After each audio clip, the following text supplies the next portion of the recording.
حضرت سیدنا علی المرتضی رضی اللہ تعالی عنہ سے مروی ہے، رسول کریم نے ارشاد فرمایا اذا کانت لیلۃ النصف من شعبان، حضور نے ارشاد فرمایا جب شعبان کے نصف کی رات آئے فقوموا لیلہا وصوموا نہارہا، تو راتوں کو قیام کرو اور اس کے دن کو روزہ رکھو۔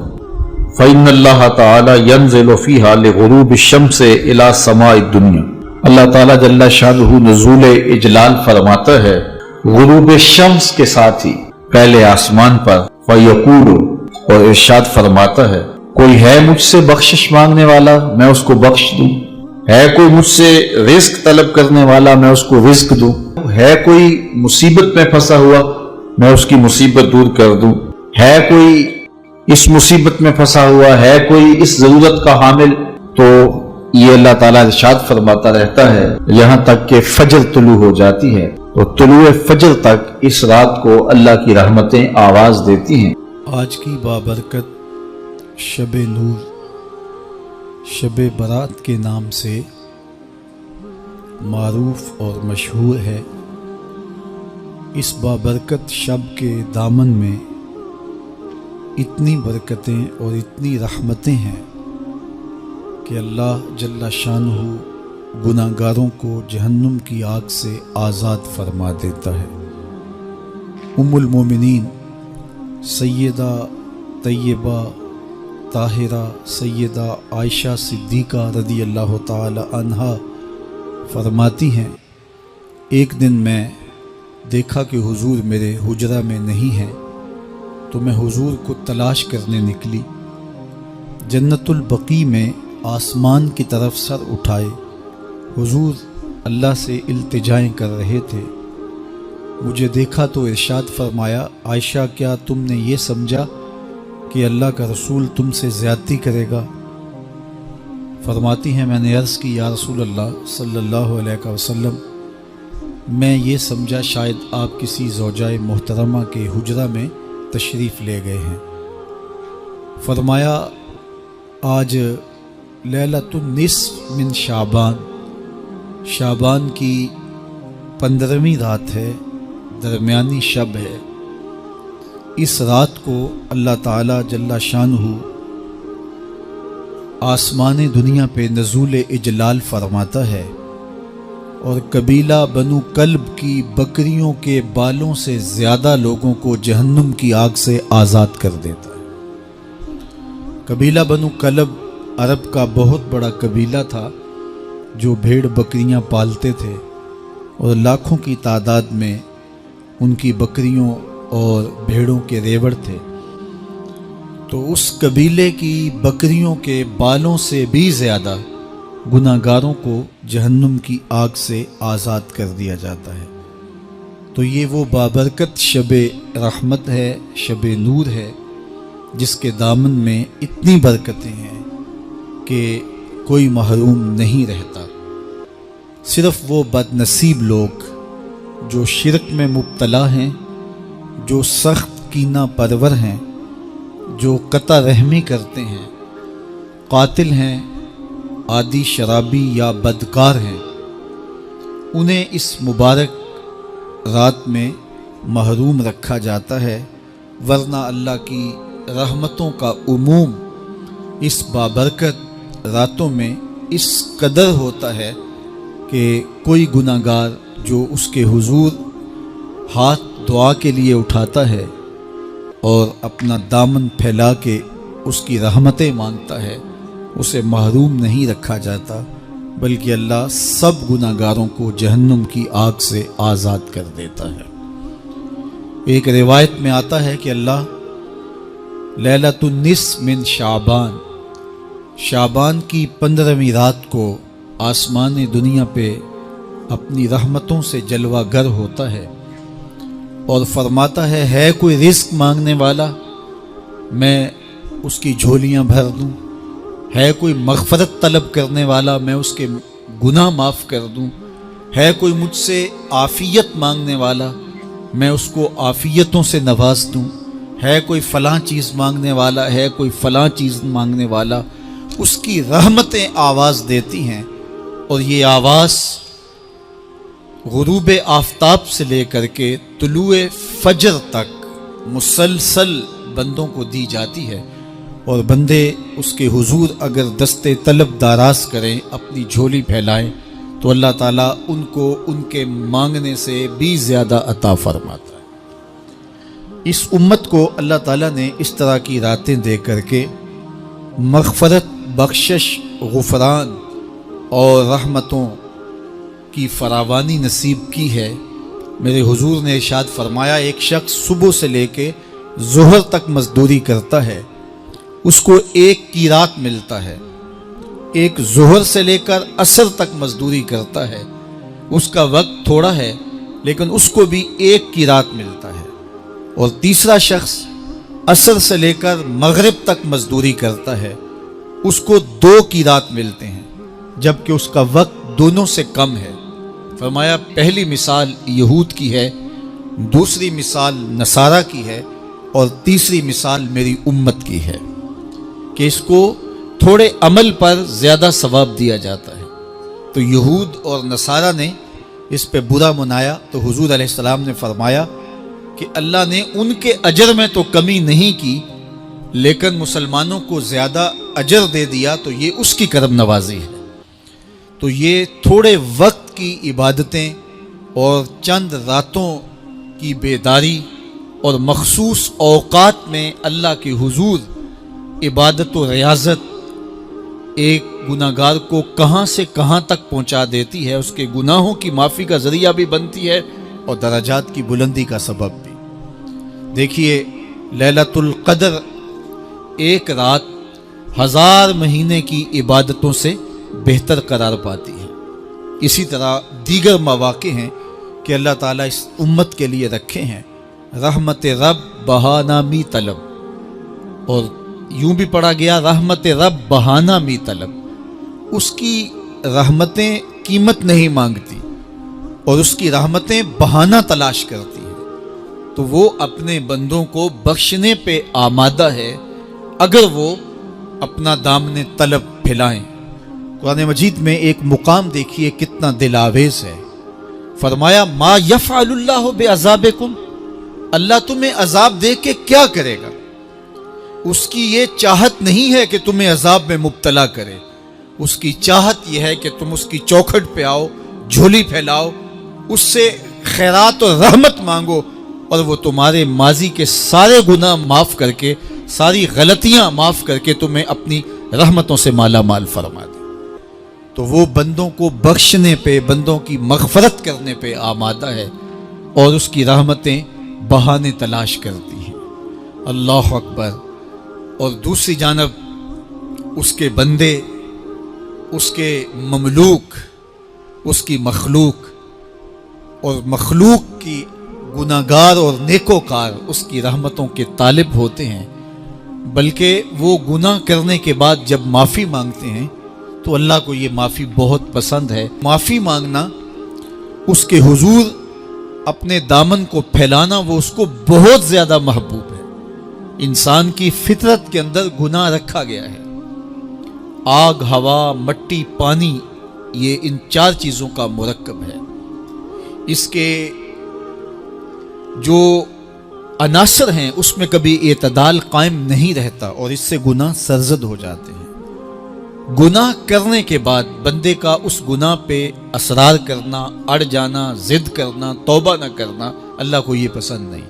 لیکن اگر اس سے گناہ سرزد ہو جائے تو پھر وہ توبہ کر لے تو اللہ کو یہ بہت زیادہ پسند ہے۔ جو اس سے ہو سکے نیکی وہ اللہ کے حضور پیش کرے، لیکن اس کے اندر جو شر رکھی گئی ہے، اس کے اندر جو قوتیں گناہ کی رکھی گئی ہیں، اس سے اگر اس سے گناہ سرزد ہو جائے تو پھر وہ اللہ سے توبہ کرے، اللہ کی طرف رجوع کرے، تو اللہ اس کی توبہ کو نہ صرف قبول کرتا ہے بلکہ اس کے گناہوں کو معاف کرتا ہے اور گناہوں کو بدل کے نیکیوں میں تبدیل کر دیتا ہے۔ جب گناہ نیکیوں میں تبدیل ہو گئے تو جتنا بڑا گناہ گار تھا اتنا بڑا نیکوکار ہو گیا۔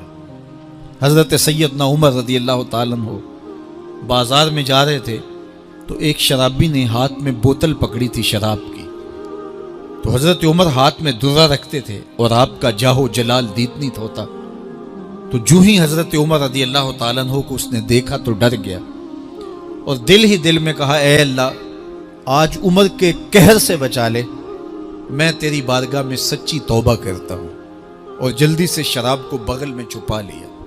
اتنے میں حضرت عمر سر پہ پہنچ گئے اور گرج کر کڑک کے کہا کہ یہ تیری بغل میں کیا ہے؟ چونکہ اس کو بوتل چھپاتے دیکھا تھا تو وہ ڈر گیا اور ڈرتے ڈرتے کہنے لگا حضرت یہ سرکہ ہے۔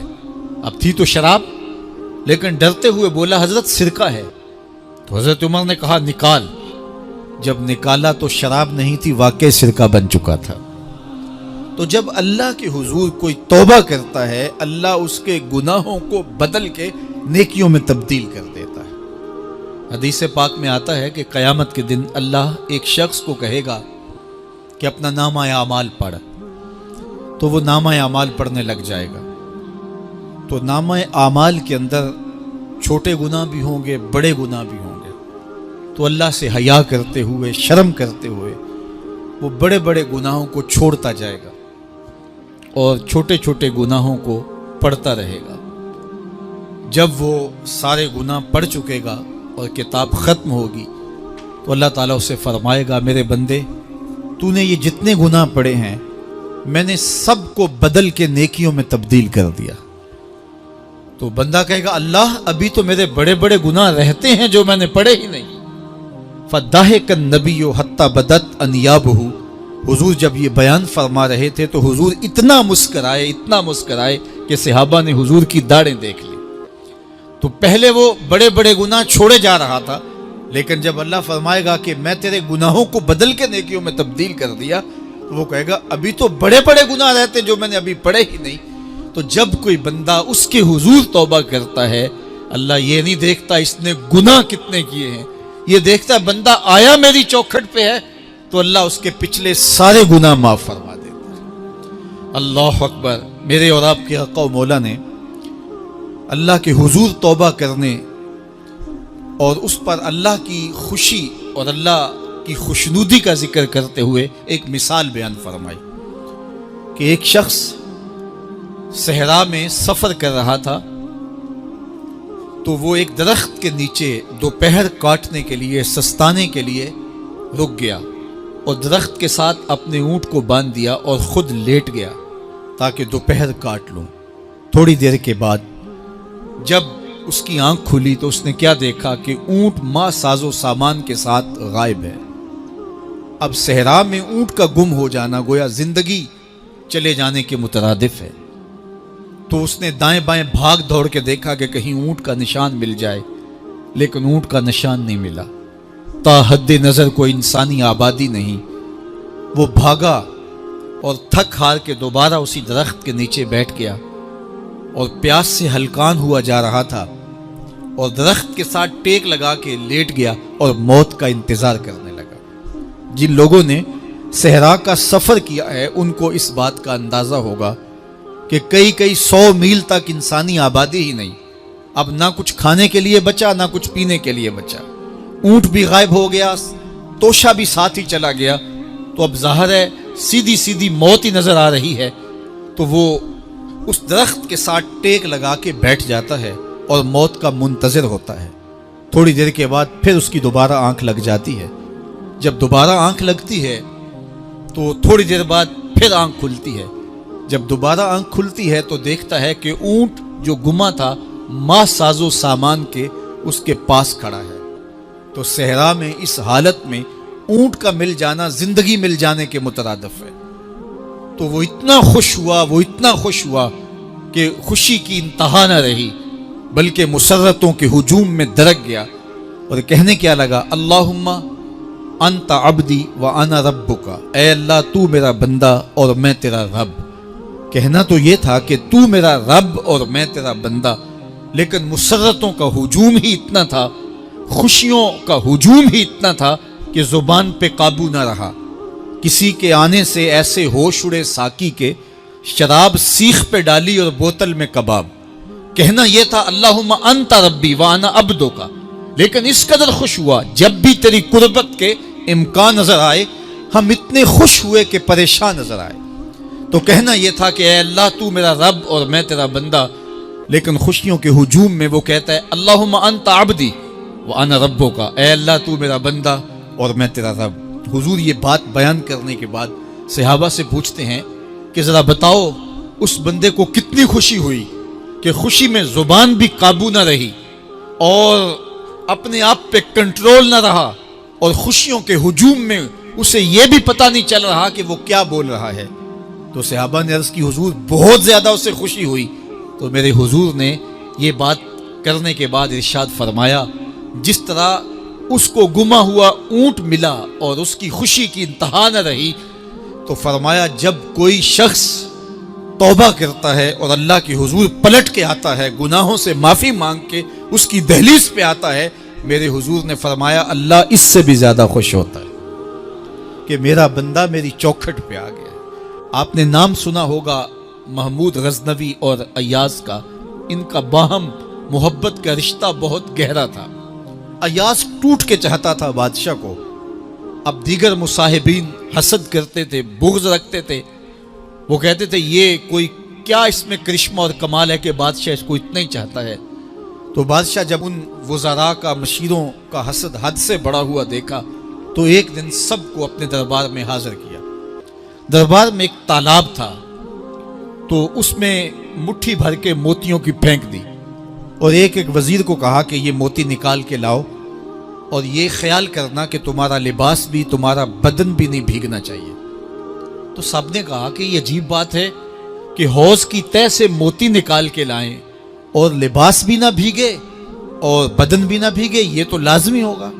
پھر دوسرے وزیر کو کہتا کہ یہ موتی نکال کے لاؤ، تمہارا لباس بھی نہیں بھیگنا چاہیے، تمہارا بدن بھی نہیں بھیگنا چاہیے۔ تو وہ آگے سے حجت کرتا یہ کیسے ہو سکتا ہے کہ بدن بھی اور لباس بھی نہ بھیگے اور موتی بھی نکال لاؤں؟ تیسرے کو، چوتھے کو، پانچویں کو، ہر ایک آگے سے حجت کرے یہ کیسے ہو سکتا ہے؟ پھر ایاز آ گیا تو بادشاہ نے ایاز کو کہا کہ یہ موتی نکال کے لانے ہیں اور تمہارا لباس بھی اور تمہارا بدن بھی نہیں بھیگنا چاہیے۔ ایاز نے فوراً چھلانگ لگائی اور موتی نکالے۔ جب باہر نکلا تو بدن اور لباس پانی سے نچڑ رہا تھا، تو ایسے موتی بادشاہ کو پیش کیے اور بدن کپ کپا رہا تھا۔ تو بادشاہ بڑے غصے سے کہا کہ ایاز تمہارا بدن بھیگ گیا، تمہارے کپڑے بھی بھیگ گئے، میں نے کہا تھا لباس بھی نہیں بھیگنا چاہیے، کپڑے بھی نہیں بھیگنے چاہیے۔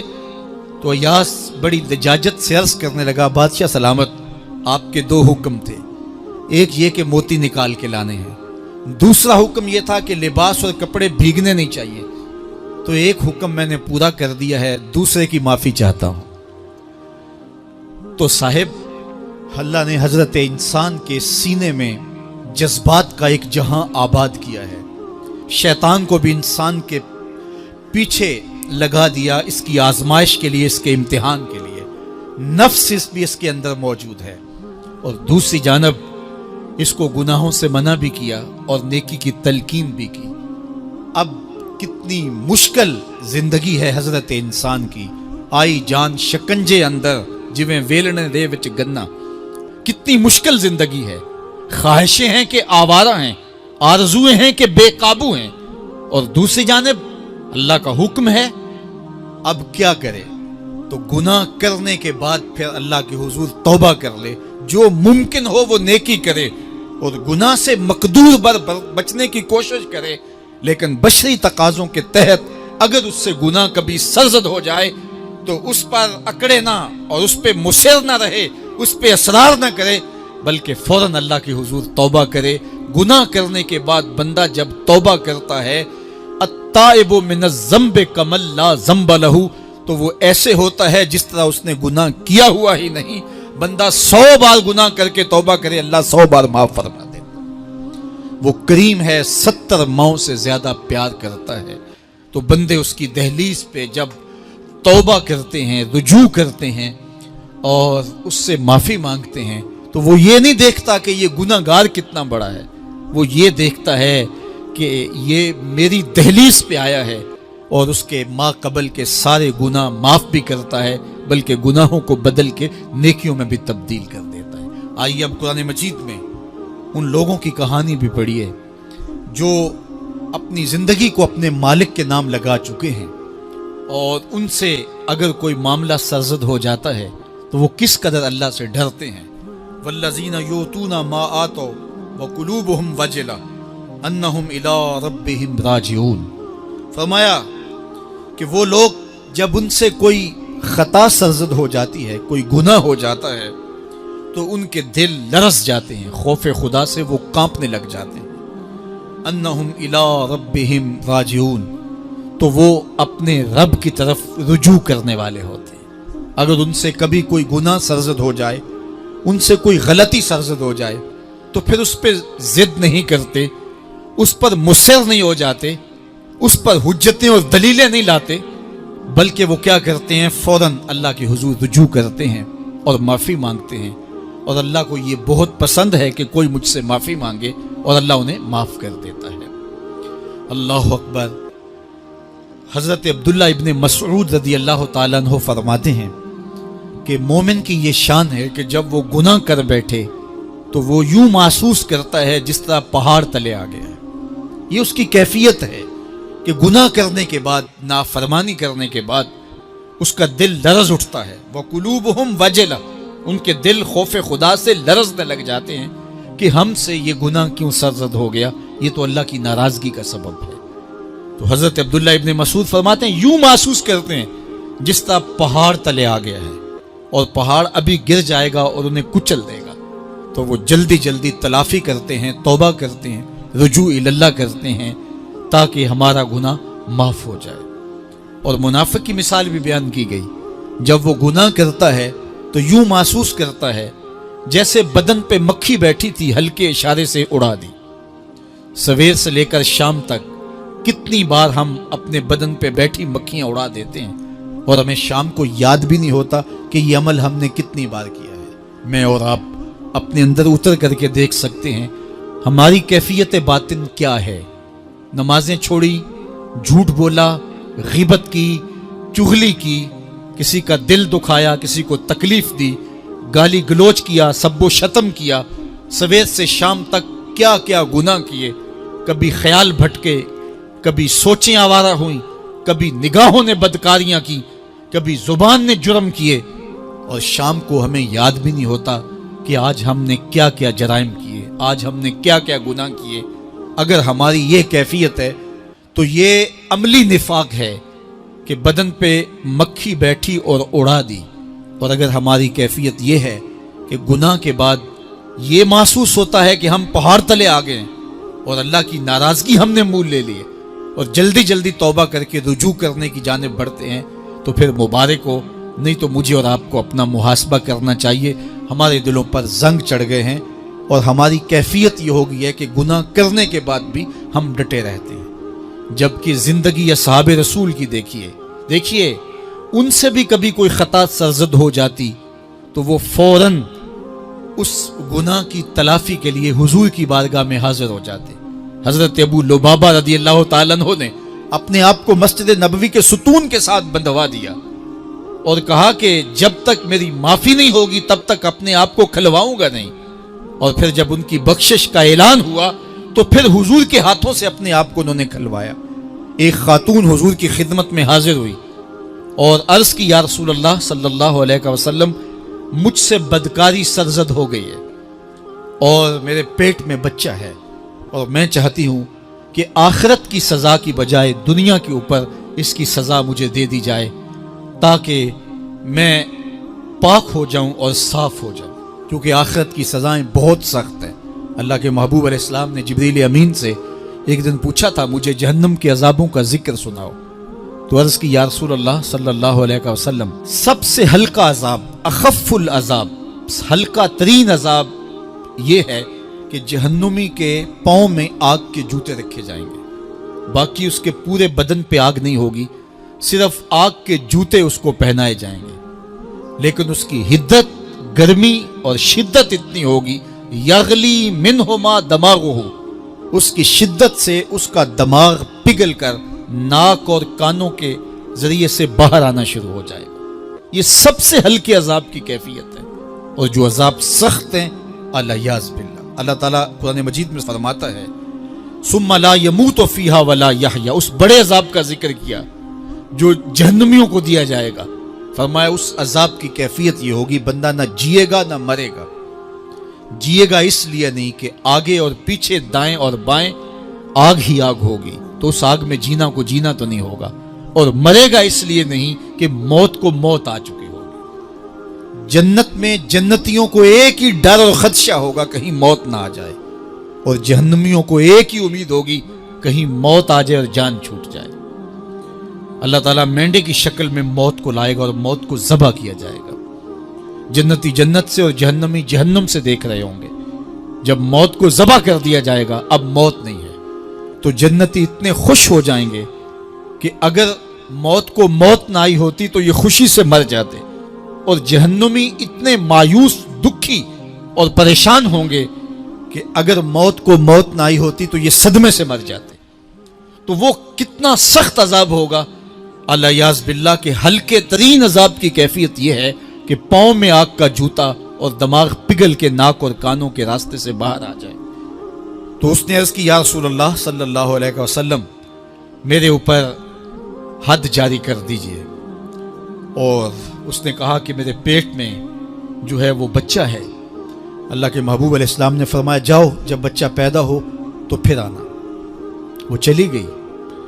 تو جب بچہ پیدا ہوا تو گود میں اٹھائے پھر حضور کی خدمت میں حاضر ہوئی اور عرض کی یا رسول اللہ یہ ہے بچہ جو میں نے گناہ کیا تھا, بدکاری کی تھی, آج یہ اس کی نشانی ہے. تو اللہ کے محبوب علیہ السلام نے فرمایا کہ اسے لے جاؤ اور اسے دودھ پلاؤ, اور جب یہ کچھ کھانے پینے لگ جائے گا تو پھر آنا. تو تھوڑی دیر کے بعد, کچھ دنوں کے بعد وہ دوبارہ حاضر ہوئی اور اس نے اس بچے کے ہاتھ میں روٹی کا ٹکڑا دیا ہوا تھا اور عرض کی یا رسول اللہ دیکھ لیجئے اب یہ روٹی کھانے لگ گیا ہے. اللہ اکبر. تو اللہ کے محبوب نے فرمایا انہیں لے جاؤ اور جا کے انہیں سنگسار کر دو. اس کی یہ حد بنتی تھی, اس کو سنگسار کیا اور اس نے خود یہ سزا اپنے لیے قبول کی. مائز ابن مالک اسلمی عرض کی یا رسول اللہ طہرنی, مجھے پاک کر دیجئے. میرے حضور نے فرمایا جاؤ اللہ سے معافی مانگو. وہ گئے اور معافی مانگی, بے چینی اتنی تھی, پھر آ گئے اور عرض کی طہرنی یا رسول اللہ, حضور مجھے پاک کر دیجئے. فرمایا جاؤ اللہ سے معافی مانگو. وہ گئے, معافی مانگی, پھر پلٹ آئے.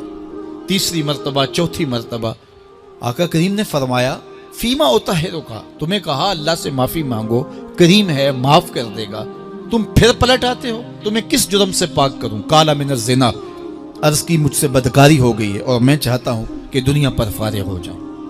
حضور نے فرمایا کہ اس کا توازن عقلی تو ٹھیک ہے. عرض کی حضور صحیح الحواس ہے. کہا کہ یہ نشے میں تو نہیں کہہ رہا, کسی نے اٹھ کے منہ سونگا. کہا حضور ایسی بات بھی نہیں ہے. فرمایا تم سوچ لو کیا کہہ رہے ہو. کہا حضور جو میں کہہ رہا ہوں وہ سچ کہہ رہا ہوں, مجھ سے گناہ سرزد ہو گیا اور میں چاہتا ہوں کہ دنیا پر ہی فارغ ہو جاؤں. اللہ کے محبوب علیہ السلام نے فرمایا کہ انہیں سنگسار کر دو. مائز ابن مالک اسلمی کو سنگسار کر دیا گیا. جب ان کا جنازہ اٹھا تو حضور بھی جنازے کے جلوس میں تھے. کسی کی زبان سے نکلا لو مائز نے گناہ کیا تھا. بس یہ بات سننے کی دیر تھی, اللہ کے محبوب کے چہرے پہ جلال آ گیا. فرمایا خبردار اگر کسی نے میرے مائز پہ بات کی, میرے مائز نے ایسی سچی توبہ کی ہے اگر روئے زمین کے تمام مسلمانوں میں بانٹ دی جائے لکفاہم, سب کی مغفرت ہو جائے. کہ انہوں نے اپنے آپ کو خود پیش کیا ہے. اب مائز ابن مالک کا جنازہ اللہ کے رسول نے خود پڑھایا, بلکہ مسلم کتاب الحدود میں ہے کہ ان کے جنازے کے دوسرے دن یا تیسرے دن حضور ان کے ہاں تشریف لے گئے, اور جب آقا گئے وہم جلوسن, تو لوگ وہاں بیٹھے ہوئے تھے. تو میرے آقا نے فرمایا استغفروا لمائز, مائز کے لیے بخشش اور مغفرت کی دعا کر. تو یہ بات ذہن نشین کیجئے کہ یہ وہ لوگ تھے کہ جن سے کبھی کوئی گناہ سرزد ہو جاتا تو وہ جلد توبہ کرتے, اور اس کی بڑی سے بڑی حد اور سزا بھی ہوتی تو وہ بھی کاٹنے کے لیے تیار ہو جاتے. میں اور آپ دیکھیں کہ ہماری زندگی میں اگر گناہ ہیں اور ہمیں سچی توبہ کی توفیق بھی نصیب نہیں ہے تو پھر ہم سوچ لیں کہ ہم کہاں کھڑے ہیں. دیکھیے اللہ دلوں کے بھید جانتا ہے. سچی توبہ یہ ہے کہ جو کیے پر ندامت ہو اور آئندہ نہ کرنے کا عزم مصمم ہو, پکا ارادہ ہو کہ یہ گناہ زندگی میں دوبارہ نہیں کروں گا. الگ بات ہے کہ پھر پھر دوبارہ اس سے سرزد ہو جائے، لیکن جب وہ توبہ کر رہا ہو تو اس وقت اس کا پختہ عزم ہو اور اس کے دل کے کسی گوشے میں نہ ہو کہ چلو میں توبہ کر لیتا ہوں اور پھر ہو گیا تو پھر کر لوں گا، پکا عزم ہو کہ دوبارہ یہ گناہ نہیں کروں گا۔ اور اگر زبان سے توبہ توبہ کر رہا ہو اور دل میں ہو کہ ٹھیک ہے یہ تو صبح بھی مجھ سے عمل بد سرزد ہونا ہے، تو اللہ تعالیٰ سے یہ مذاق کرنے والی بات ہے، اور اللہ تعالیٰ سے جو مذاق کرتا ہے وہ کہاں کھڑا ہے وہ خود سوچ لے۔ وہ کیا کسی نے کہا تھا کہ توبہ کی پھر توبہ کر کے توڑ دی، میری اس توبہ پہ توبہ کر اٹھی۔ تو ایسی توبہ نہیں ہے کہ جو رسماً کسی مجلس میں چلے گئے، کسی اجتماع میں چلے گئے تو سب لوگوں نے توبہ کی تو وہ بھی توبہ کرتا رہا، لیکن اس کا عزم مصمم پختہ ارادہ نہیں تھا گناہوں کو چھوڑنے کا، تو یہ توبہ نہیں، یہ مذاق ہے۔ اس لیے اللہ کے حضور سچی توبہ یہ ہے کہ ما قبل کے گناہوں سے ندامت پیدا ہو جائے اور سچے دل سے ارادہ کیا جائے، پختہ عزم کیا جائے کہ دوبارہ میں یہ گناہ نہیں کروں گا۔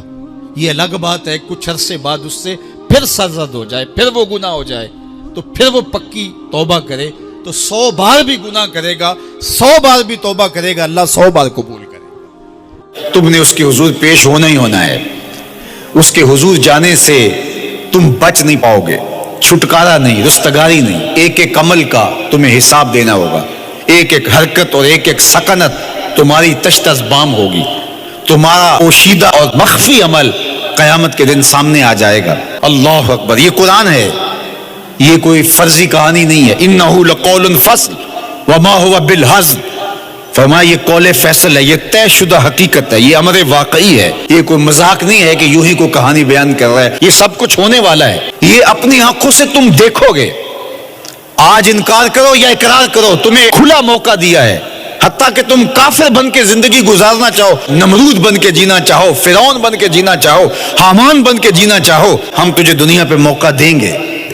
لیکن یہ نہیں ہے کہ جب زندگی کی بساط لپیٹے گی پھر کام ختم ہو جائے گا، نہیں، یہ تمہیں ہمیں فرصت دی ہے، پھر ہم نے تم سے حساب لینا ہے، ایک ایک عمل تمہارے سامنے آئے گا۔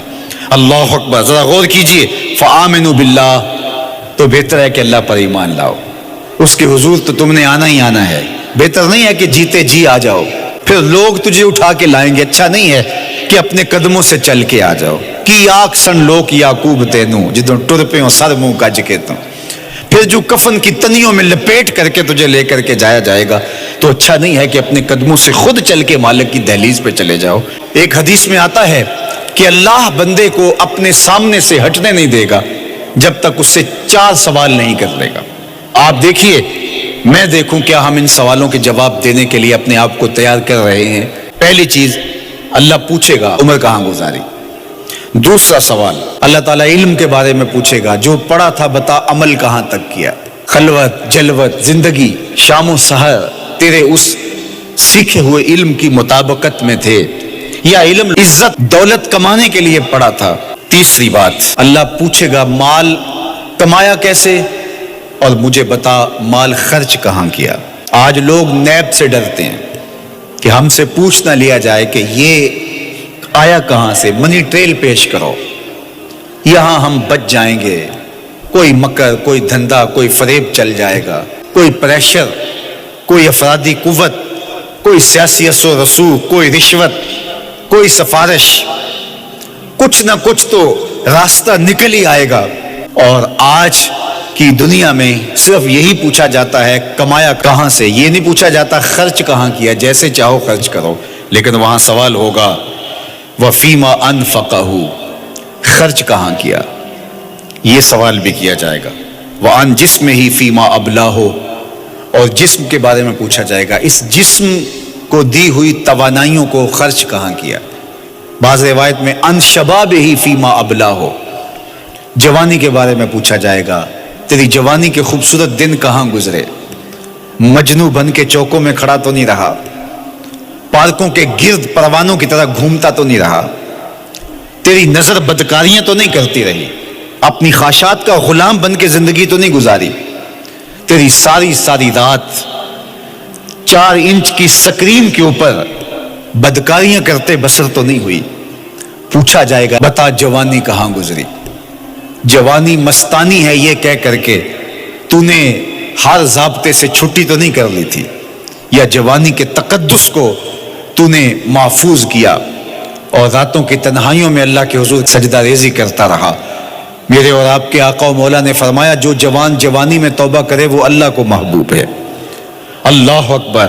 اور اللہ جن 7 لوگوں پر اپنے عرش کا سایہ کرے گا ان میں سے ایک شخص کا ذکر کرتے ہوئے فرمایا وَشَابٌ نَشَأَ فِي عِبَادَةِ اللَّهِ، وہ جوان جس کی جوانی اللہ کی عبادت میں گزری، قیامت کے دن جب کوئی سایہ نہیں ہوگا اللہ اسے اپنے عرش کا ٹھنڈا سایہ عطا فرمائے گا۔ میرے مخاطبین جو اس وقت میرے سامنے موجود ہیں بالمشافہ اور پوری دنیا کے اندر جو اس وقت مجھے دیکھ رہے ہیں، ان میں زیادہ تر تعداد نوجوانوں کی ہے، تو میں آپ سب سے مخاطب ہوں اور آپ کو کہتا ہوں کہ یہ جوانی دوبارہ نہیں ملنی۔ بندہ کہتا ہے بڑھاپا آئے گا دیکھ لیں گے، جس طرح ہر چیز کا سرور جوانی میں ہوتا ہے، ہر چیز کا لطف بندہ کہتا ہے جوانی میں ہے، سجدوں کا جو لطف جوانی میں ہے وہ کسی اور زمانے میں نہیں ہے۔ اپنی پیشانی کو سجدوں سے آشنا کرو، اپنی جوانی کو مثل سحر بے داغ رکھنا، اپنے شباب کو الجھنے نہ دینا، اپنے شباب کے تقدس کو پامال نہ ہونے دینا۔ اس کائنات کا بہترین چہرہ وہی ہے جو جنسی کالک سے محفوظ ہے۔ اپنے تقدس کو مجروح نہ ہونے دینا۔ تمہاری زندگی شبنم سے پاکیزہ تر رہے، سحر سے پاکیزہ تر رہے، تمہاری جوانی اتنی خوبصورت ہو کہ محمد عربی کو رشک آئے تمہاری جوانی پر۔ اپنی جوانی کو آوارگی میں بسر نہ کرنا، اپنی اس جوانی کو دین کے لیے وقف کرنا۔ سحری کے سجدوں میں آنسو بہا کر کے جوانی کا لطف کشید کرنا۔ جوانی کا لطف اور مزہ رب کے ساتھ محبت اور رب کے ساتھ عشق کرنے میں ہے۔ جوانی کے اندر دل کی بے تابیاں، دل کی بے چینیاں اور دل کی بے قراریاں ذرا مسلح پہ لے کے آؤ۔ عشق کرنا ہے تو کسی آوارہ سے نہیں، عشق کرنا ہے تو رب العالمین سے کرو، آمینہ کے لال سے کرو، تو پھر دیکھنا کہ یہ جوانی کیا نور بخشتی ہے۔